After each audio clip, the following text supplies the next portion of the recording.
Hmm.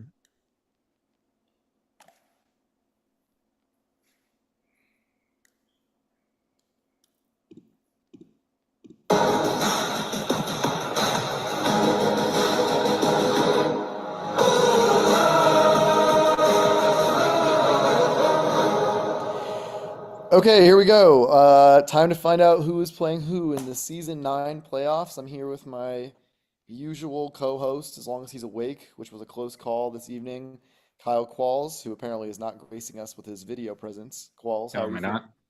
No. Oh, whoops. There I am. Oh, Bucket your hat camera was time. on the whole time. Okay, great. We're off to a strong start here. Qualls is in a bucket hat. Did you sleep in the bucket hat? No, I put it on for content. Okay, great. It's going really well. All right.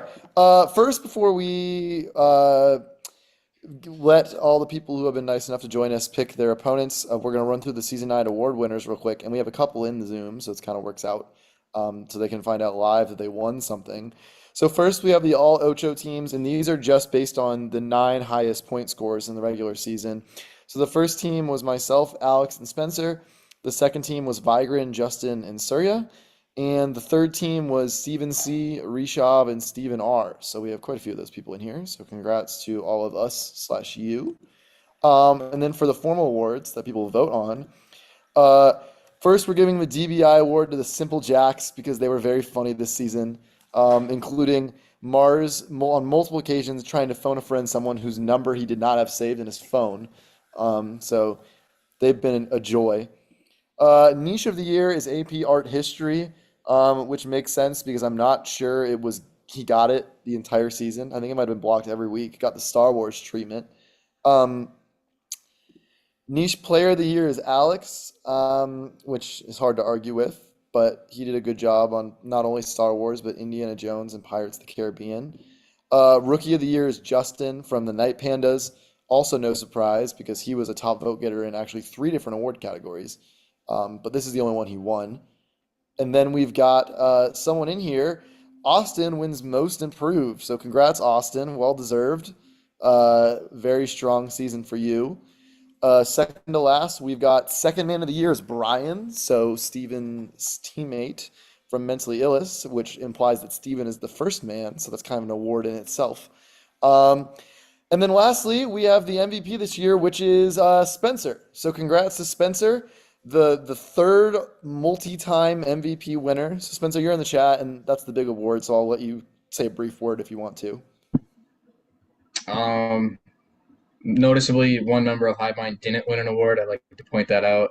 Um, it's my fault that he finished last in points, though, actually, because I ruined the Torkoal question that would have put him over. So, um, not manager of the year for sure. I feel like it's been a really good season for Hive Mind. I can't deny that with the best season we ever had. We're now two above 500. I saw in the sheet all time, so that doesn't bode well for what the trivia gods will do at the playoffs. But um, if you're willing to, will you tell me who it was close with, since you said it was a close race? Yeah, you beat Justin by 2 votes. I thought Hmm. maybe, which would have been really impressive. He had an incredible season, and yeah, I thought that it was probably him. So I was thinking that maybe we'd have the first time player win. That would have been really cool. But gotta say, I'm happy to have won it. So Yeah, well, appreciate congrats, all the man. voters. Yep. And now we will move into the main event of the evening, the selection show. So just to run through this really fast, the division winners were the Scarlet Knights, Lick My Qualls, Mentally Illest, and Hive Mind in that order. And the wild cards from which we will get to select our opponents are the Hypnotoads, Frankchester United, Pool Boy, and the Macabros. Um, there's too many people issued challenges to keep track of, but the main and original one was Fa challenging the Scarlet Knights to pick the Hypnotoads. So we will find out very briefly if that occurred. And then the players who, excuse me, the people who are hosting in round one are myself, Qualls, Petey, and Spencer. So that will factor into things. Um, and here tonight, we have Pap as well as Surya, who I wasn't expecting, so that's exciting.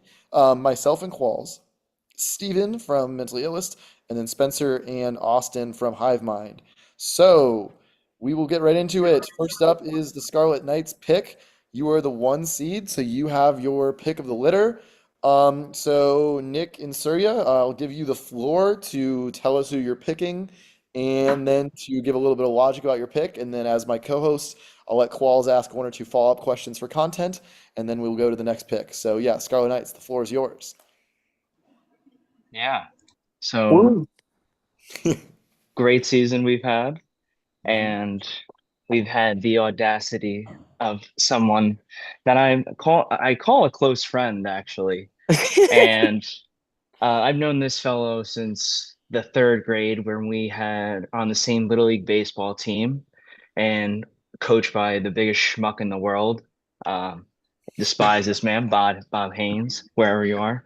If you're watching the Ocho on YouTube, rest in piss. Yeah. So without further ado, we accept a challenge from the Hypnotoads, our rival, even though you need to win to be a rival. So we want the Hypnotoads. What do you say about that, Syria? Yeah, I just want to add that I think as the top regular season team this year, we feel it's our responsibility to handle both domestic and foreign threats to the league. And given that that Towns now lives in Europe and Fa is, well, Fa, yeah, we think that they're the best team for us. So yeah. All right, excellent. Qualls, anything you want to ask about? Anything you want to add as the commentator here? 2 questions. First, I will ask, do you guys feel that this is the best matchup for you, or is this a purely content-based pick? And second, how did the ceasefire between India and Pakistan affect this pick? All right, well, it's partially content, partially I think it's the best matchup for us. I think like the other teams that we had to pick from, I didn't want to play Frank Chester, given that they've seen this so many times in the division. And I feel like Pool Boy especially kind of has our number sometimes. Like they've beaten us once this year. I think they beat us last year as well. So I didn't really want to play them. Mac Bros brought us to overtime, I think, one game as well. So True. it was everyone was a tough opponent. Yeah. So best of both worlds, I'd say. As far as India and Pakistan, like I'm gonna let my lawyer handle that, which ironically is also Fa. Is him, yes. Yeah. So you can ask him for a comment on that. Fair enough. All right. Well, thanks, guys. You're playing the Hypnotoads, and right after this, I will get on the schedule, and you'll know when and where and with whom hosting. But anyway, the challenge has been accepted. I think the first time a team has actually accepted the challenge, because as we all know, Hivevines challenged Chicken Hawks a couple years ago. Cam publicly said that they would accept it and then didn't. So this is the first time a team has followed through on it. So good on you, Scarlet Knights. I'd like it to also be known, though, that Fa was individually texting me and Pap the exact same threats and insults. And when I brought it up to Fa, Neil was like, oh my God, they're communicating. So I think he doesn't realize we're an actual team. All right. Well, anyway, the matchup is set. That means that the next team, which happens to be us, has 3 options to choose from. I'm not even sure we actually landed on a formal order, but I'm just going to let Qualls say who we're playing, and then we'll be playing them, and that will be that. So Qualls, go ahead. We have 3 options left. We have Pool Boy, Macabros, and Frankchester United. Notably, beat Pool Boy in the championship last year, and Frankchester United is the only team we've never lost to with at least 5 matchups. I think we're 10-0 against them. Yes. Unless I'm forgetting the order. So Frank Chester called us out publicly. Yes. And despite the fact that we've never lost to them. And so that is why we will be playing the Macabros. The team that beat us in week 14, but we feel we have the best chance against. Yes, we think we have unfinished business against the Macabros, and also we recently unearthed a new provision in the Geneva Convention, which states that we're not allowed to pick Frankchester United again because it will be considered a war crime, because it would just be too mean to them. So yes, we are refraining for their own good because we like Frankchester United. They're one of the best content teams in the league. Mm-hmm. So we are going to spare them a first round defeat. And maybe they'll still lose anyway, but it won't be to us. So we'll take our chances with Macabros and their silly nonsense niches, and hopefully we win, but maybe we won't. I I had a feeling we'd play Maca Bros, so I looked at the availability, and I think we have to play them Tuesday at 10 p.m.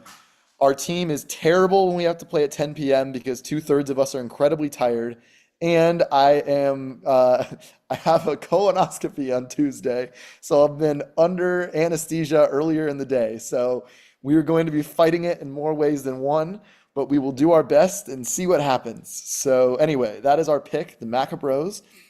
And we will move on to mentally illest, who Matt, how old are you? I'm Colonoscopy. 26. I have Crohn's disease. Oh, This sorry. is my fifth one. Oh my So God. it's routine at this He's, point. he's It's easy. collecting them like Infinity Stones. Exactly. Yeah. My green Jello diet starts tomorrow. Oof. All It's right. the best. So there's two options left for mentally illest. I'm glad YouTube has that now forever. Excuse me. Pool Boy and Frankchester United are your choices. So Steven, I will let you take it away, and then Qualls will give you some additional content after. Well, we were hoping that you would be foolish enough to rise to the challenge and let Macabros fall to us. Um, no offense, Macabros, y'all are just statistically the worst team in the playoffs. So I think we're gonna go with the hot hand and pick Pool Boy, who we beat pretty handily last week. Okay. Very interesting. Pool Boy, notably highest question percentage in the league, but that hasn't always translated into wins for them. Qualls, anything you want to ask Steven? Yes. Can you count on them being as unclutch as they were this past week in the playoffs? I mean, you never know what's gonna happen, but I feel like they have kind of struggled in the biggest moments this season, which is why that question percentage doesn't match Fair. their win-loss record. But we'll Fair see. enough. All right. Interesting pick. And of course, that means only one thing. Spencer's fist pumping down there. So that means that Hive Mind is getting Frankchester United with their pick, as I put in quotation marks. Spencer, you seem excited, so please tell us why. I'm pumped. Yeah, we've had Frankchester's number recently, 2-0 against them this season. I think we did beat them last season as well. They seem to really underperform against us, so that's the team I was hoping for, knowing that Macros probably wouldn't be available. So I have a couple things to say before we get to that. One, looking forward to whoever gets to make the two dueling Lord of the Rings questions for Pool Boy and Mental List if they pick them, and seeing who complains about who got the easier question / who got the really hard question. Two, I already lost his name. I know his first name is Bob. Whatever that coach's name is that Nick brought up, he has to be incorporated into a summer league team name now. Please make that happen. What's his name, Nick? Bob Haynes. I don't know how to come off the Haynes top of the head with bikinis. like a summer theme name, but there's something to do there. Bob Haynes, forever in Ocho lore. Rest in piss, my man. And finally, we'll hit it over to Gravel. Gravel, how you feeling about our opponent? I kind of like it. It makes me sad because I like Frank Chester. I don't want to do him dirty like that. I love Frank. I think Frank is top 3 funniest dudes in the league. Fair.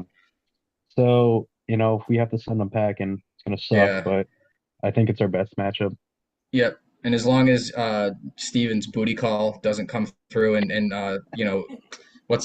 ices him on the phone a friend again, I think we'll be all right. So Okay, gonna I be have a a good one. question. Speaking of phone of friends, now that Hive Mind has gone basically the entire season without one, are you willing to actually use them in the playoffs now that the games really matter? Depends. We'll at least do our due diligence and talk to Neil ahead of time. See, we just don't know anybody who knows anything, so that's one of our main issues. There are certain categories that don't come up very often, like biology or something, that if we get, we can phone a friend, but just not part of the game plan, really. We just go in there, take care of business. Lastly, Frankchester United notoriously let through niches that I'm good at. So let's see how dumb they are. I mean, pick Fair playoff niches anyway, but they like to let my bullshit through, so maybe we can get some good luck there as well. All right, Qualls, any final question before we wrap things up and let everyone go to sleep? Austin, what is your plan to repeat next year as most improved player? I'm gonna hit the gym, put up some shots, see what we can do. As long as I can outscore Leaf, because I hate his fucking stats. I think they're the dumbest things ever. I honestly can't stand it. So as long as I'm above Leaf, I'm taking that as a dub. So Fair enough. That's a good way Very to end good. the night. All right. Thank you guys all for coming on. It was fun, and I appreciated it, and I'm really looking forward to this week. So thanks everyone, and we'll see you soon. All right, see you guys. It was definitely